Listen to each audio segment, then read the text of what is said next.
this has a potential to be a catastrophic hurricane.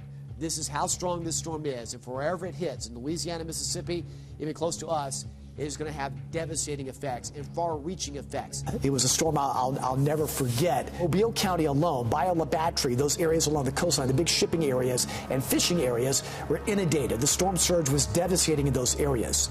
Also, Water Street in Mobile, appropriately named, we had 13 feet of water pushed in from the bay into downtown Mobile. So the water was up almost to the traffic lights and the street lights. So that was more of in and out flooding with the storm surge.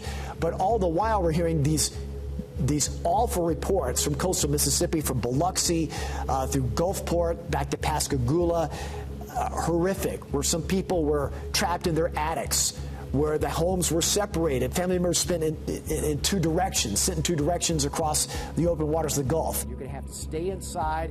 We always say the word hunker down. You're going to have to hunker down, hide from the wind. Right in the middle of our coverage that Monday morning, just after the second landfall across Mississippi, our generator catches on fire, which zaps us off the air. So we're going to send everybody to the radio stations. Well, that's right in the height of the eye wall, drawing closer, which is now impacting a large part of the Gulf Coast. We're on the far eastern edge of the eye wall, and we've got to drive about 5 miles to the radio building.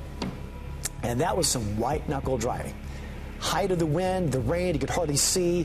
But we got to the radio building, and we resumed our broadcast there. This is an old drilling rig that just broke from its moorings. I credit having to go through the storms that we did prior from Ivan and Dennis to kind of give you the stamina to get through these. They're all a bit different, and they're all going to have the human toll especially. That was something that I can't believe is 20 years ago. It can still be fresh in your mind from all this, but it's a storm that's never going to leave me.